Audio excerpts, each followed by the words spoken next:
Pintu kayu ek yang tebal itu menutup dengan suara klik yang mematikan, menyegel nasib Anya dalam ruang hampa emosi dan kekalahan.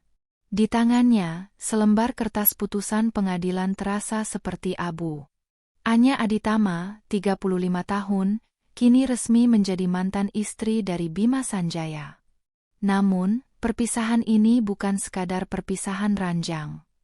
Ini adalah pembersihan total, sebuah operasi brutal yang membuat Bima berhasil merebut nyaris segalanya darinya.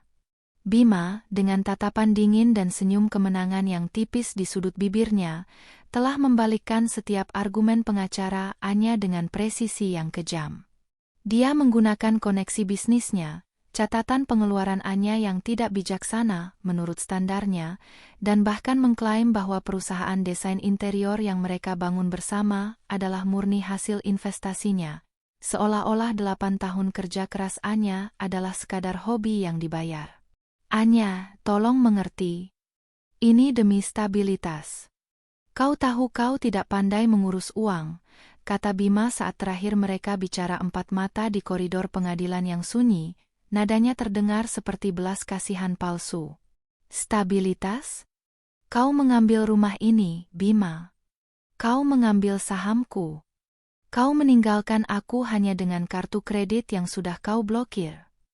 Suara Anya pecah. Aku meninggalkanmu pakaianmu dan mobil lamamu. Bersyukurlah, balas Bima, lalu berbalik pergi tanpa menoleh lagi. Anya terpaksa meninggalkan rumah megah bergaya kolonial yang ia rancang sendiri. Setiap sudutnya penuh kenangan, kini direbut oleh pria yang tiba-tiba menjadi orang asing paling berbahaya dalam hidupnya.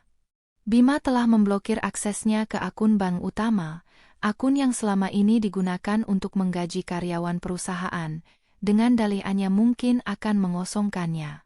Secara hukum, ia menang. Secara moral, ia telah membunuh jiwa Anya. Hari itu, Anya pindah ke sebuah studio apartemen sempit di pinggiran kota. Udaranya pengap, jendelanya menghadap tembok beton, dan suaranya yang kosong terasa memekakkan telinga setelah keheningan rumah mewahnya yang lama. Barang-barang yang dibawanya hanya 2 koper penuh pakaian dan kotak kecil berisi perhiasan murahan peninggalan ibunya. Dia mencoba menghubungi bank, namun semua upayanya sia-sia. Semua dana likuid yang ia yakini sebagai milik bersama telah dibekukan Bima atau ditransfer ke rekening lain yang hanya bisa diaksesnya. Anya merasa benar-benar tak berdaya. Ia adalah seorang desainer sukses dengan gelar master, namun kini ia merangkak dari nol, tanpa modal, tanpa dana darurat, dan yang paling parah, tanpa kepercayaan diri. Malam itu, saat lampu jalanan memantulkan bayangan di dinding kamarnya yang sempit, Anya menatap langit-langit. Harga dirinya hancur berkeping-keping, digantikan oleh kemarahan yang mendidih. Dia harus bangun. Dia harus bertahan. Tapi bagaimana? Saldo di dompetnya hanya cukup untuk makan 2 hari ke depan, dan dia belum membayar sewa studio ini. Keputusasaan mendorongnya mengingat sesuatu. Sebuah rekening tabungan lama di Bank Mandiri yang ia buka jauh sebelum menikah dengan Bima saat ia masih merintis karir sebagai desainer lepas.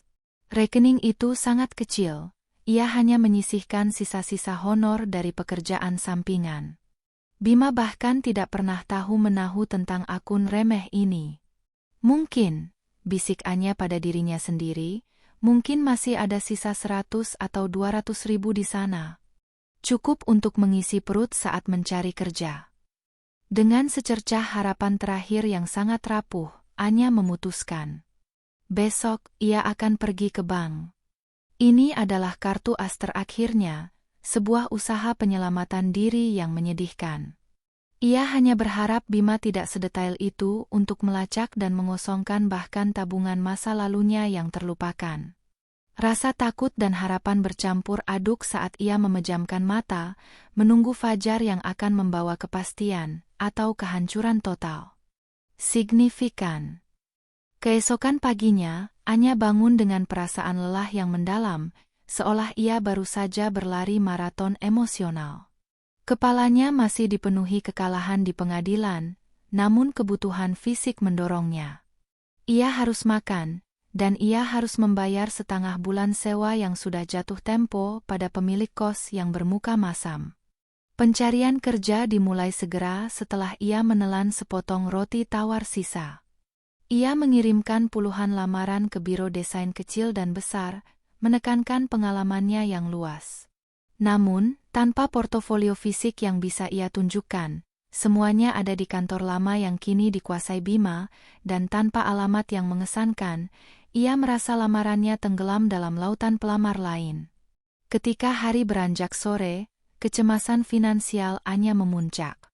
Telepon genggamnya berdering. Itu Lina, teman kuliahnya dulu yang kini bekerja sebagai konsultan IT. Anya, bagaimana kabarmu? Aku dengar beritanya. Suara Lina terdengar hati-hati. Aku baik, Lin.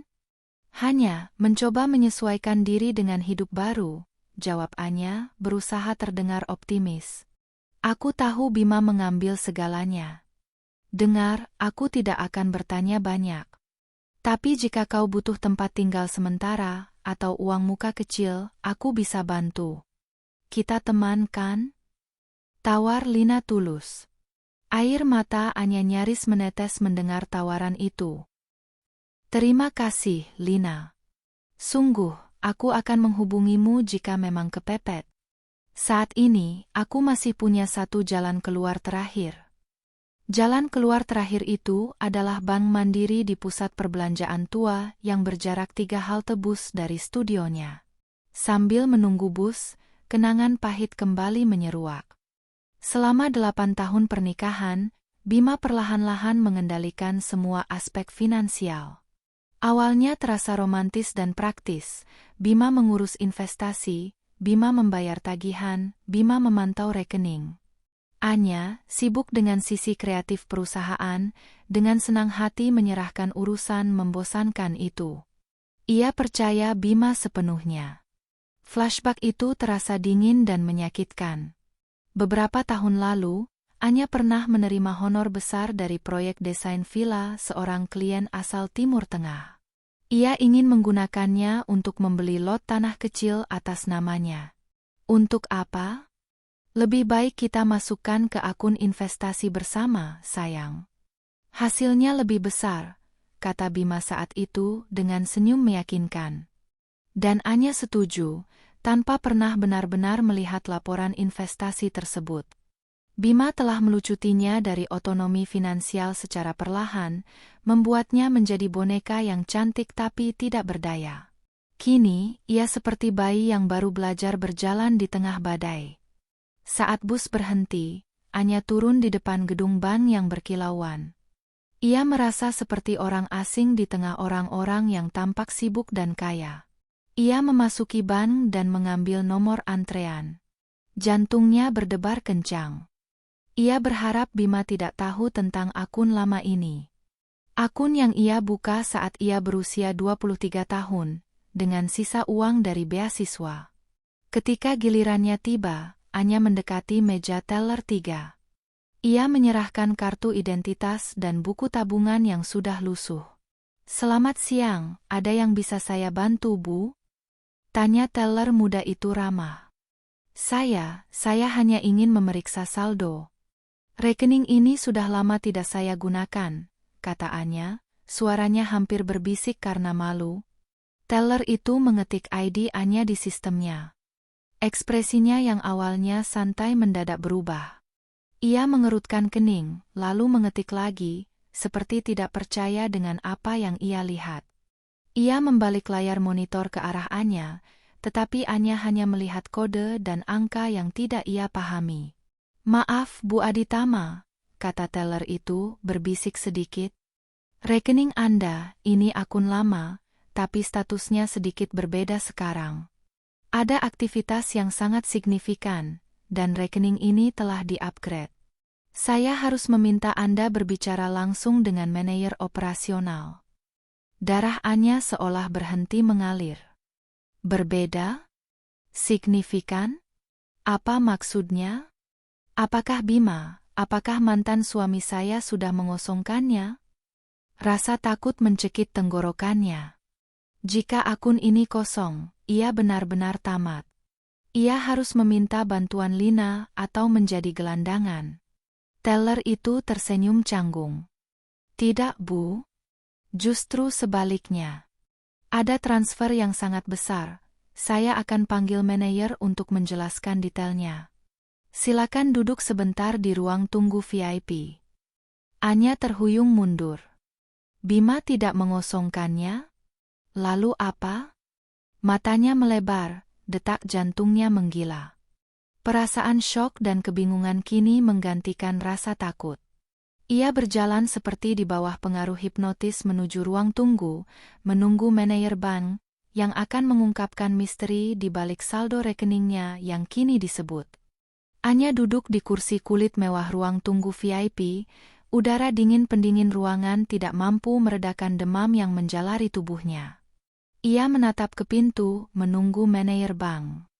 Pikirannya berlomba-lomba mencari penjelasan logis, transfer signifikan. Apa artinya itu? Apakah ini kesalahan bank? Mungkinkah ada orang yang salah transfer? Atau ini jebakan baru dari Bima? Tidak lama kemudian, seorang pria parubaya yang rapi dan berharisma, Bapak Setio, manajer operasional cabang tersebut, memasuki ruangan. Ia tersenyum ramah, namun ada nada serius di matanya. Selamat siang, Bu Aditama. Terima kasih sudah menunggu.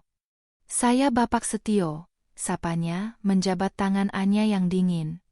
Mari kita luruskan mengenai rekening tabungan lama Anda. Anya menarik napas dalam-dalam. Tolong jelaskan, Pak. Teller tadi mengatakan ada perubahan signifikan. Sejujurnya, saya bahkan tidak yakin masih ada 100.000 rupiah pun di sana. Mantan suami saya baru saja mengambil hampir semua aset saya. Bapak Setio mengangguk simpatik. Saya memahami situasi sulit Anda. Tapi ini yang menarik, Bu. Rekening Anda, nomor 107XXXXXXX, yang semula adalah akun tabungan biasa, saat ini menampung saldo sebentar. Dia melihat tabletnya. Saldo total yang tercatat per hari ini adalah 19.800.000.000 rupiah. Angka itu menghantam Anya seperti sambaran petir. 19 miliar. Ia merasakan pening, pandangannya kabur. Apa yang Anda katakan? Ini tidak mungkin. Anda pasti salah orang, Pak Setio. Rekening saya pasti tertukar dengan rekening nasabah lain. Saya jamin tidak, Bu Aditama. Ini adalah rekening atas nama lengkap Anda, tercatat dengan KTP Anda. Saldo ini adalah nyata. Bahkan, rekening ini sudah kami pindahkan secara otomatis ke kategori priority banking sejak saldonya melewati batas tertentu 6 bulan lalu. Bapak Setio menunjukkan laporan digital di tabletnya. Di layar, tertera jelas nama Anya dan deretan angka 0 yang panjang dan mengerikan. Anya meraih meja untuk menopang dirinya. Kepalanya berdengung. Ini bukan hanya uang, ini adalah kebebasan. Ini adalah pembalasan, ini adalah misteri yang mencekik. Bagaimana? Dari mana uang ini berasal? Manajer itu membuka dokumen lain. Nah, disinilah letak signifikannya. Uang ini ditransfer secara bertahap, dalam jumlah besar dan teratur, dari beberapa sumber yang berbeda. Namun, kami telah melacak sumber utamanya. Ia menunjuk baris-baris transaksi. Transfer utama yang mencapai hampir 80% dari total, masuk dalam 3 gelombang besar selama 2 tahun terakhir. Semua transfer ini dilakukan melalui satu entitas yang terdaftar sebagai Yayasan Kasih Ibu Pertiwi, sebuah yayasan amal, dengan keterangan transaksi donasi pribadi. Anya tidak pernah mendengar nama yayasan itu. Ia juga tidak pernah terlibat dalam donasi sebesar ini. Dan yang paling penting, lanjut Bapak Setio menurunkan kacamatanya. Transaksi terakhir yang paling signifikan, sebesar 4 miliar rupiah, dilakukan tepatnya 2 hari sebelum gugatan cerai Anda diputuskan, Bu. Transfer ini dilakukan secara anonim, tetapi di bawah perintah persetujuan dari seseorang yang memiliki akses rahasia ke yayasan tersebut, yang kami identifikasi sebagai seorang pengacara bernama Rizky Haryono. Rizky Haryono. Itu adalah nama pengacara yang selama ini menangani semua urusan hukum Bima.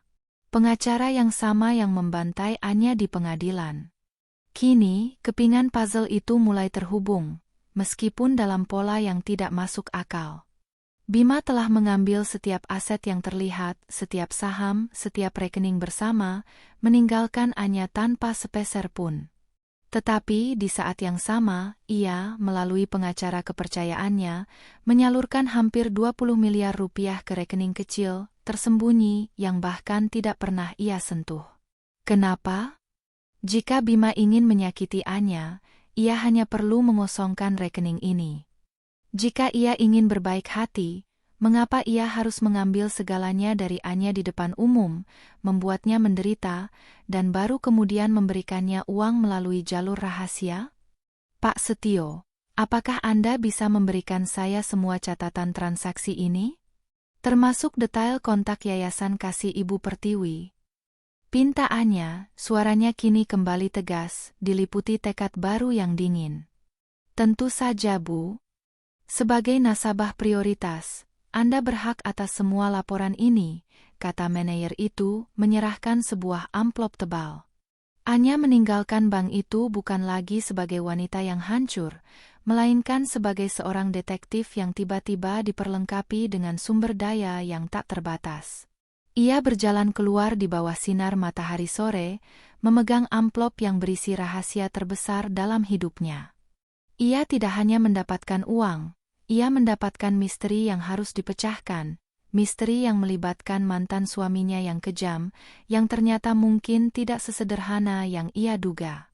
Malam itu, studio apartemen Anya yang sempit berubah menjadi markas investigasi rahasia. Ia menghampar semua dokumen dari Bank Mandiri di meja kecil, menyalakan lampu belajar, dan mulai menganalisis setiap baris transaksi. Angka 19 miliar itu masih terasa surreal, tetapi laporan cetak di depannya menegaskan realitas yang tak terbantahkan.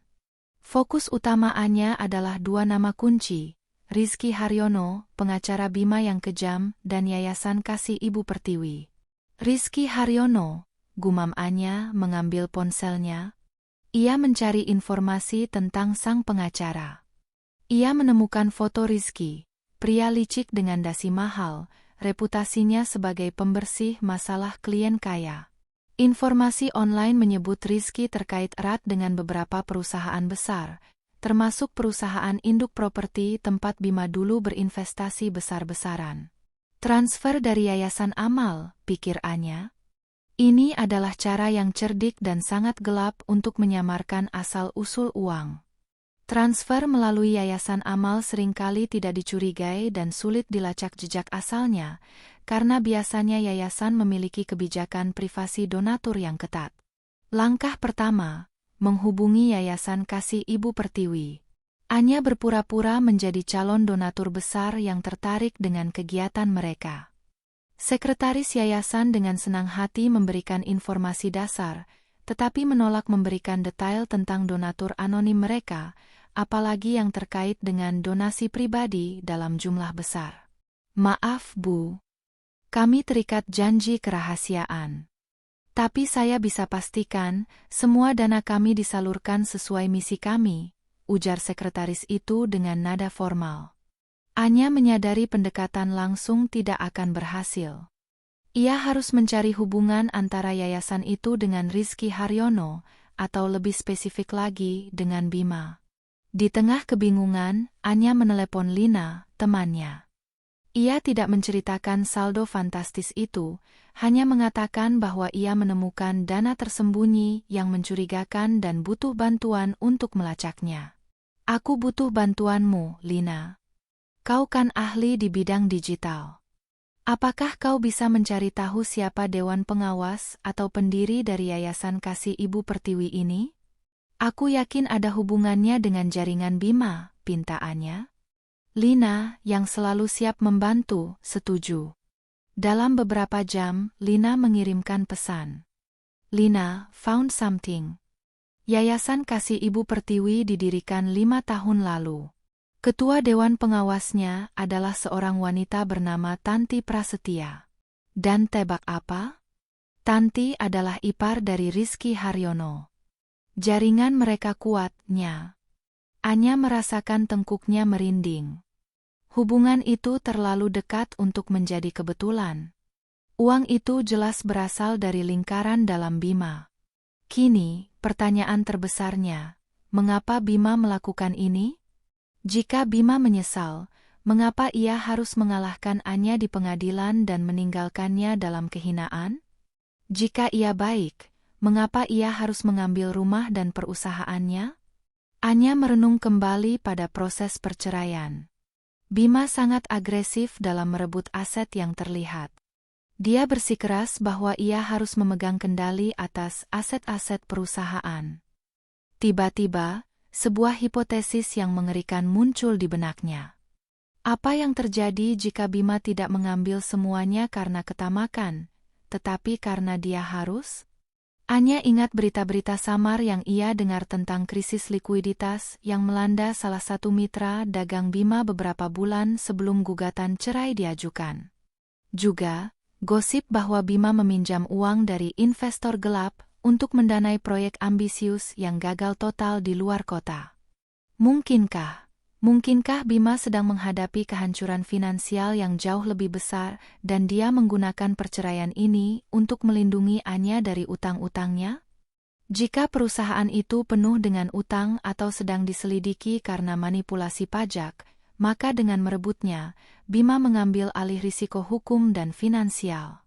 Dan uang yang ia transfer secara rahasia ke rekening Anya yang tersembunyi, uang yang bersih dan anonim, adalah satu-satunya modal yang diselamatkannya dari penyitaan atau tuntutan hukum.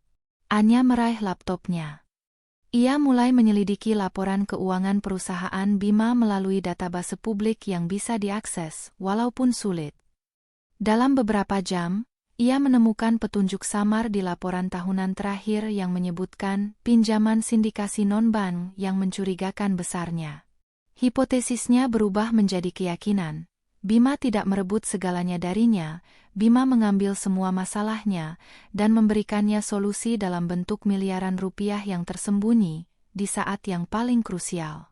Anya telah dipermalukan, tetapi ia telah diselamatkan dari kehancuran finansial yang sebenarnya akan datang. Hipotesis Anya semakin kuat ketika Lina mengirimkan potongan berita lama dari majalah bisnis yang terbit 6 bulan lalu. Artikel itu membahas desas-desus tentang penyidikan anti pencucian uang yang sedang diselidiki Kejaksaan Agung, menargetkan beberapa perusahaan pengembang properti besar yang terkait dengan proyek-proyek mangkrak. Salah satu nama yang samar-samar disebut dalam lingkaran asosiasi itu adalah PT Adi Sanjaya Karya, perusahaan yang didirikan Bima dan yang ia rebut sepenuhnya saat perceraian. Anya menyadari betapa rumitnya permainan yang dimainkan Bima. Jika perusahaannya terlibat dalam skandal besar, semua aset Bima, termasuk saham Anya, rumah dan rekening bersama, berpotensi disita oleh negara atau digunakan untuk membayar denda besar. Anya duduk memproses kenyataan ini. Perpisahan yang ia alami di pengadilan adalah sandiwara publik yang kejam, dirancang untuk membuatnya tampak seperti korban yang tidak bersalah, sementara Bima menjadi pihak yang serakah. Dengan mengambil semuanya, Bima telah menarik garis batas hukum, memastikan bahwa dana yang ia sembunyikan di rekening Anya yang lama, uang yang ia kirim melalui yayasan dan pengacara terpercaya, tidak akan tersentuh oleh masalah hukum perusahaan yang akan datang. Anya menatap amplop laporan bank. Ia menyentuh angka-angka fantastis itu. Ini bukan uang dari cinta atau penyesalan sederhana. Ini adalah uang pertanggungan, uang yang dibersihkan, diselamatkan dari badai. Meskipun logika ini masuk akal, rasa marah Anya tidak surut. Bima telah melakukan ini dengan cara yang paling menyakitkan. Dia bisa saja berterus terang, bernegosiasi secara diam-diam, atau bahkan memberikan peringatan samar. Sebaliknya, ia memilih untuk mempermalukan Anya, menghancurkan harga dirinya, dan membiarkannya merasakan titik terendah sebelum ia menemukan penyelamatannya. Kau kejam, Bima. Kau selalu harus menjadi pahlawan yang tragis, bahkan dalam kejahatanmu, bisik Anya. Namun, di balik kemarahan itu, muncul rasa tenang. Uang ini sekarang adalah miliknya, aman, dan bersih. Ia bisa menggunakannya untuk apapun, tanpa perlu berurusan dengan utang atau investigasi Bima. Ini adalah kesempatan kedua yang luar biasa, berbalut pengkhianatan yang rumit. Anya memutuskan untuk melakukan konfrontasi, bukan untuk berteriak atau menuntut, tetapi untuk mendapatkan konfirmasi atas dugaannya. Ia harus tahu langsung dari Bima apakah hipotesisnya benar. Ia menelepon Bima. Suaranya datar dan tenang, jauh berbeda dari teriakan panik terakhir mereka di pengadilan. Bima, ini Anya. Kita perlu bicara. Tentang rekening di Bank Mandiri, kata Anya. Di seberang telepon, terjadi keheningan yang panjang. Keheningan itu sendiri sudah menjadi konfirmasi. Bima yang biasanya langsung defensif atau arogan, kini terdiam. Rekening yang mana, Anya? Aku sudah bilang, semua aset kita sudah dibagi sesuai putusan. Aku tidak punya urusan lagi dengan akunmu, jawab Bima, suaranya terdengar tegang, tidak yakin. Nomor 107. Saldo hampir 20 miliar. Ditransfer oleh Rizky Haryono melalui Yayasan Kasih Ibu Pertiwi, ujar Anya, menyebutkan detail-detail yang sangat spesifik yang mustahil ia ketahui tanpa bukti. Terdengar suara Bima menghela napas berat, kekalahan yang tak terhindarkan. Nada suaranya berubah, kehilangan semua kesombongan. Tunggu di mana kau sekarang? Jangan sentuh uang itu dulu. Aku akan datang. Anya memberikan alamat studio apartemennya yang menyedihkan. 2 jam kemudian, Bima tiba. Ia terkejut melihat tempat tinggal Anya yang sempit dan sederhana, kontras dengan istana yang ia ambil. Anya, kenapa kau tinggal di tempat seperti ini? Kau punya uang. Aku ingin tahu yang sebenarnya dulu, potong Anya. Mengapa kau melakukan ini, Bima? Mengapa kau mempermalukan aku di depan umum, membuatku seolah-olah gembel, sementara kau menyimpan uang sebanyak ini di akun tersembunyiku? Bima menundukkan kepalanya, duduk di sofa kumal di hadapan Anya. Ia terlihat lelah, bukan seperti pemenang yang ia tunjukkan di pengadilan. Aku minta maaf atas cara aku melakukannya, Anya, katanya pelan. Tapi aku tidak punya pilihan. Ia menceritakan semuanya, membenarkan setiap dugaan Anya, proyek gagal, utang pada sindikat peminjam yang berbahaya, dan penyelidikan yang akan datang. Perusahaan itu akan runtuh, Anya. Semuanya. Jika kau masih punya saham di sana, atau jika kita masih terikat dalam rekening bersama, semua uangmu akan ikut lenyap. Aku mengalihkan uang itu dari proyek yang sudah lunas dan bersih. Uang yang seharusnya menjadi hakmu, dan menyembunyikannya di tempat yang tidak akan pernah mereka lihat, rekening yang kelihatannya sudah mati, yang tidak pernah terdaftar dalam laporan pajak perusahaan. Perceraian itu, Bima menelan ludah, adalah untuk memastikan pemisahan aset secara hukum, sehingga ketika badai datang, kau aman. Aku harus merebut semuanya agar terlihat bahwa kita benar-benar terpisah. Aku mengambil racunnya, dan memberimu penawarnya. Anya menatap wajah Bima. Ia melihat penyesalan dan ketakutan yang tulus. Keputusan Bima mungkin egois dan kejam dalam pendekatannya, tetapi motifnya adalah sebuah perlindungan yang rumit. Rasa benci Anya melunak, digantikan oleh pemahaman yang pahit. Ia telah diselamatkan dengan cara yang paling traumatis. Bima duduk di sofa kecil yang terasa terlalu empuk untuk ukurannya, tubuhnya membungkuk, menampakkan kelelahan yang nyata di balik jas mahalnya. Pengakuan yang baru saja ia lontarkan menggantung di udara studio kecil itu, sebuah campuran antara permintaan maaf dan pembenaran diri.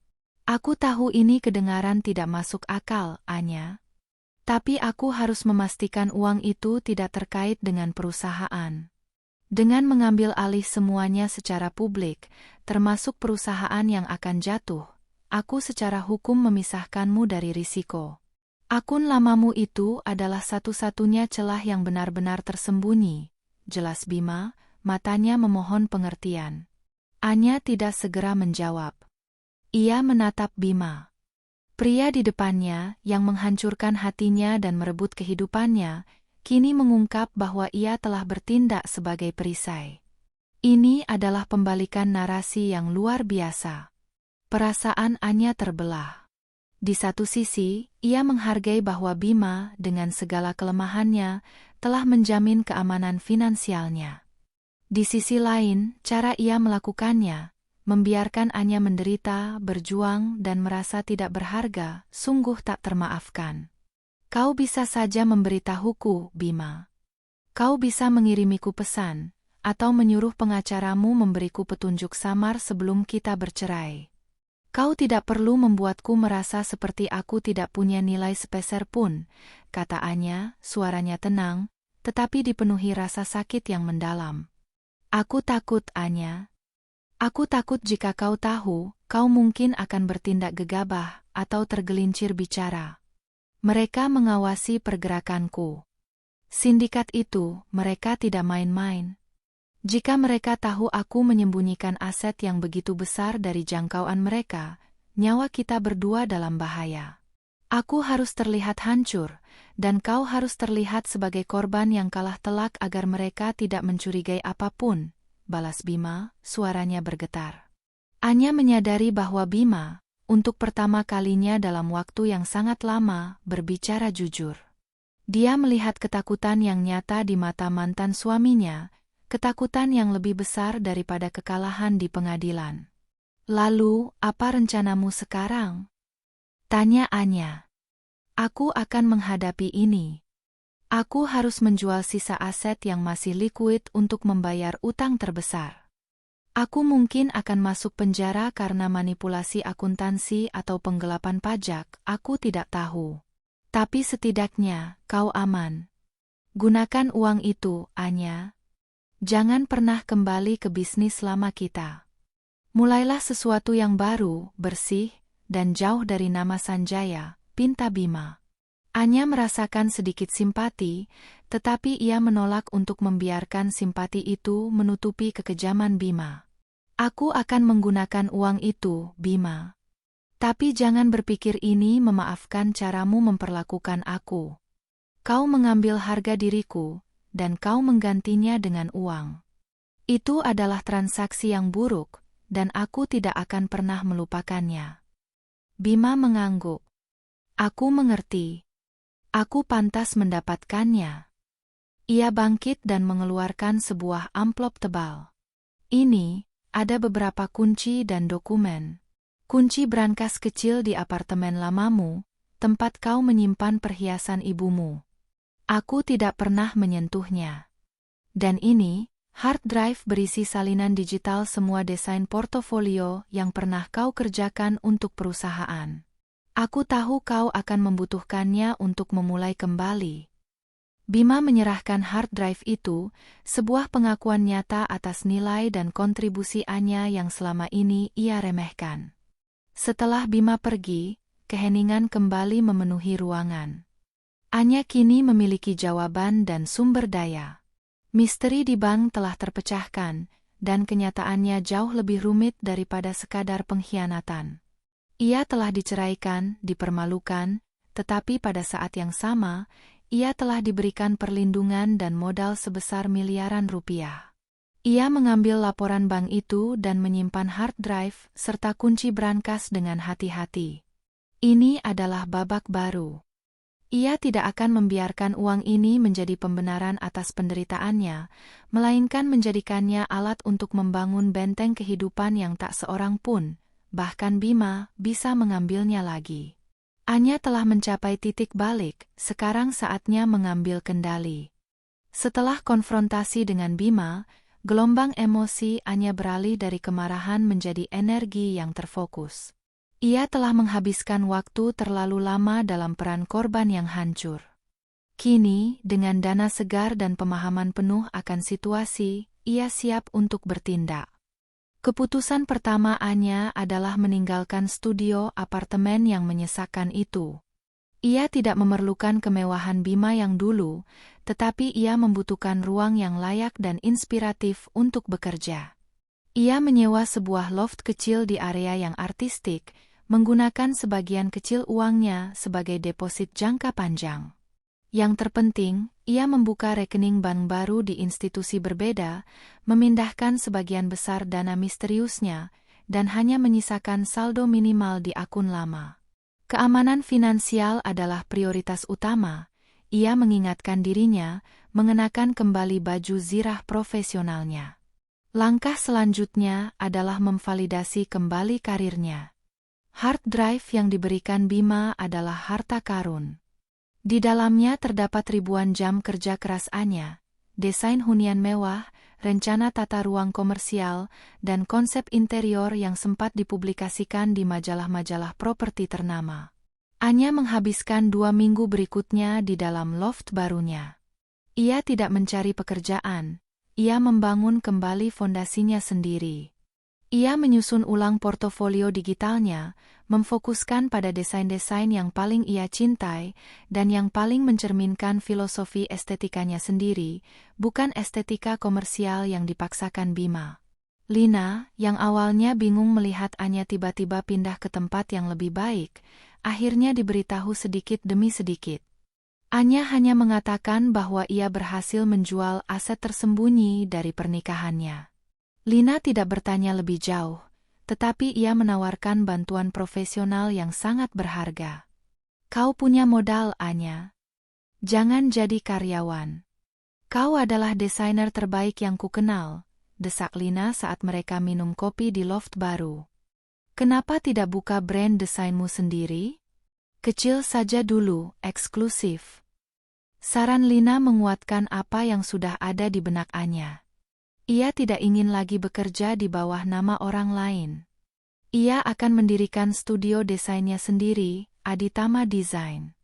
Menggunakan sebagian kecil dari uangnya, Anya menyewa konsultan hukum dan akuntansi yang independen, bukan dari lingkaran Bima, untuk mendirikan perusahaannya. Ia berhati-hati dalam setiap langkah, memastikan bahwa struktur perusahaannya bersih, transparan, dan tidak ada kaitannya sama sekali dengan nama Sanjaya atau perusahaan Bima yang kini sedang terhuyung-huyung. Anya mulai menghubungi klien-klien lamanya, mereka yang selalu memuji desainnya secara pribadi tetapi diarahkan untuk berurusan dengan Bima mengenai kontrak. Ia menjelaskan situasinya secara singkat dan profesional. Ia kini telah mendirikan studio independen yang lebih fokus dan personal. Yang mengejutkan, responsnya sangat positif. Klien-klien tersebut ternyata menghargai sentuhan personal Anya dan seringkali merasa terintimidasi oleh birokrasi dan arogansi Bima. Akhirnya Anya, kami merindukan karyamu, kata seorang klien lama yang berpengaruh, menawarkan proyek renovasi butik bergengsi. Proyek pertama ini adalah ujiannya. Anya mengerjakannya dengan semangat baru, mencurahkan semua energi dan kreativitas yang selama ini terpendam. Ia tidak lagi bekerja untuk mendanai gaya hidup mewah, ia bekerja untuk memvalidasi dirinya sendiri. Sementara itu, berita tentang Bima mulai menyebar. Bisnis propertinya memang menghadapi krisis likuiditas yang parah. Utang-utang yang ia sembunyikan mulai terkuak, dan penyelidikan hukum yang ia takuti semakin mendekat. Anya membaca berita-berita ini dengan perasaan campur aduk, tidak ada rasa senang, hanya konfirmasi bahwa sandiwara Bima memang telah menyelamatkannya dari tenggelam bersama kapal yang karam. Dengan modal miliaran di belakangnya, Anya kini memiliki kekuatan yang tidak pernah ia rasakan saat menikah. Itu bukan hanya uang, melainkan kekuatan pilihan. Ia bebas memilih klien, bebas memilih proyek dan yang terpenting, bebas memilih masa depannya, tanpa bayang-bayang kendali Bima. Babak penderitaan telah usai. Babak pembangunan telah dimulai. Dalam waktu 6 bulan, Aditama Design berkembang pesat. Anya telah berhasil mendapatkan beberapa proyek bergengsi berkat reputasi pribadinya dan portofolio brilian yang ia selamatkan. Ia mempekerjakan 2 staf junior, dan loftnya kini terasa hidup, dipenuhi dengan sampel kain, cetak biru, dan aroma kopi yang kental. Ia telah menciptakan lingkungan kerja yang suportif dan kreatif, sangat kontras dengan kantor Bima yang dingin dan hierarkis. Keberhasilan finansial Anya semakin meyakinkannya bahwa ia harus menjaga jarak total dari masalah Bima. Ia memastikan semua kontraknya bersih, semua pajaknya dibayar dengan teliti, dan ia tidak pernah menerima klien yang memiliki hubungan samar dengan mantan suaminya. Di sisi lain, kehidupan Bima merosot drastis. Berita di media mulai mengungkapkan kehancuran PT Adi Sanjaya Karya. Artikel-artikel di koran bisnis menyebutkan dugaan penggelapan dana dan penipuan investasi. Nama Bima yang dulu dihormati kini menjadi sinonim dengan skandal. Rumah besar yang Bima rebut dari Anya kini disita bank dan pengadilan untuk menutupi sebagian utangnya. Anya menerima panggilan telepon dari seorang rekan bisnis lama, seorang arsitek senior bernama Tirta, yang sering bekerja sama dengan Bima. Anya, aku dengar bisnismu melonjak. Aku senang melihatmu bangkit, kata Tirta. Terima kasih, Tirta. Aku fokus pada desain personal sekarang, jawab Anya. Tirta ragu sejenak. Dengar, aku menelepon karena Bima. Dia dalam masalah besar. Selain tuntutan perdata, kejaksaan sudah mulai melakukan penyidikan kriminal. Dia ditahan sementara untuk penyelidikan. Anya merasakan sedikit guncangan, meskipun ia sudah menduga ini akan terjadi. Aku turut prihatin, Tirta. Tapi aku tidak bisa berbuat apa-apa. Ya, aku tahu kau sudah bercerai. Tapi yang ingin kukatakan adalah, dia benar-benar terisolasi. Rekan-rekan bisnisnya meninggalkannya. Keluarganya, mereka sibuk menjaga nama baik mereka sendiri. Dan semua asetnya, kecuali yang dia sembunyikan, yang kurasa kau sudah tahu di mana, sekarang dibekukan. Tirta melanjutkan, memberikan detail yang menguatkan pengakuan Bima. Pinjaman dari sindikat peminjam gelap itu ternyata sangat berbahaya, dan mereka kini mengincar Bima. Tindakan Bima memindahkan uang ke rekening Anya, dan mengambil alih semua aset beracun, ternyata adalah manuver putus asa untuk melindungi setidaknya 1 orang dari kehancuran total. Dia membayar harga mahal atas keserakahannya, Anya. Tapi aku yakin, uang yang dia berikan padamu adalah satu-satunya tindakan yang benar-benar tanpa pamrih yang pernah dia lakukan, tutup Tirta. Setelah menutup telepon, Anya berjalan ke jendela loftnya, menatap ke kota yang ramai. Ia tidak merasa gembira atas nasib Bima. Ia hanya merasa getir. Pria yang ia cintai telah melakukan pengkhianatan emosional terbesar, tetapi pada saat yang sama, ia telah membelikannya tiket keluar dari bahaya. Ia menyadari bahwa kekayaan yang direbut Bima di pengadilan hanyalah ilusi. Itu adalah beban, hutang, dan risiko hukum. Sementara uang yang ia temukan secara mengejutkan di bank adalah kenyataan, modal bersih yang memungkinkan kemerdekaannya. Di tengah kesibukannya, Anya meluangkan waktu untuk melakukan satu hal pribadi. Ia menggunakan kunci yang diberikan Bima untuk membuka brankas kecil di rumah lama mereka, yang kini kosong dan disita. Di dalamnya, bukan hanya perhiasan ibunya, tetapi juga beberapa surat cinta lama mereka dan sebuah cincin pertunangan sederhana yang ia tolak saat Bima memberikannya dulu, karena mereka memilih cincin yang lebih mahal. Melihat kembali benda-benda itu, Anya menyadari bahwa ia telah sepenuhnya melangkah maju. Ia tidak lagi terikat pada kenangan, pada penyesalan, atau bahkan pada kemarahan. Hubungannya dengan Bima telah berakhir dengan cara yang paling tidak terduga, menghasilkan hadiah terbesar, kebebasan. Anya menjual perhiasan ibunya yang tidak bernilai banyak, dan mendonasikan sebagian kecil dari uang yang ia dapatkan ke beberapa yayasan amal yang benar-benar ia percayai, sebagai cara untuk membersihkan asal-usul donasi pribadi yang kotor dari rekeningnya. Ia tidak lagi memikirkan Bima, perusahaan yang runtuh, atau rumah yang hilang. Fokusnya sekarang adalah Aditama Design, sebuah brand yang murni miliknya, yang ia bangun dengan integritas, modal, dan bakat yang ia selamatkan dari reruntuhan pernikahannya. Setahun telah berlalu sejak Anya menemukan kejutan di bank. Aditama Design kini tidak lagi sekadar studio kecil. Ia telah memenangkan kontrak-kontrak besar di luar kota, membuktikan dirinya sebagai kekuatan kreatif independen. Anya tidak hanya sukses secara finansial, ia juga menemukan kembali kebahagiaan dalam bekerja. Setiap proyek baru terasa seperti pembebasan, sebuah kanvas kosong yang ia warnai dengan otonomi penuh. Kehidupan Anya jauh lebih tenang dan berpusat pada dirinya sendiri. Ia menjalin pertemanan baru dan menghabiskan waktu berkualitas dengan Lina, yang terus menjadi seunbo art dan support sistem terbesarnya. Ia juga mulai berkencan lagi, memilih pria dengan hati-hati, bukan karena kekayaan atau kekuasaan, tetapi karena integritas dan kecocokan intelektual. Namun, bayangan Bima kadang-kadang masih muncul di berita. Ia masih dalam proses hukum, dan kini ia menghadapi kebangkrutan pribadi. Semua harta yang ia rebut, termasuk barang-barang pribadi Anya, dilelang untuk menutupi kerugian kreditur. Suatu sore, saat Anya sedang memeriksa laporan keuangan perusahaannya, ia menerima telepon dari Rizky Haryono, pengacara Bima. Anya hampir saja mengabaikannya, tetapi rasa penasaran menguasainya. Anya, ini Rizky. Aku tahu kau mungkin tidak ingin bicara denganku. Suara pengacara itu terdengar tegang dan tidak lagi sombong. Apa maumu, Rizky? Bisnisku sudah bersih dari urusan Bima, jawab Anya dingin. Aku tahu. Aku menelepon untuk urusan pribadinya. Bima saat ini sangat terpuruk. Dia tahu dia akan dipenjara.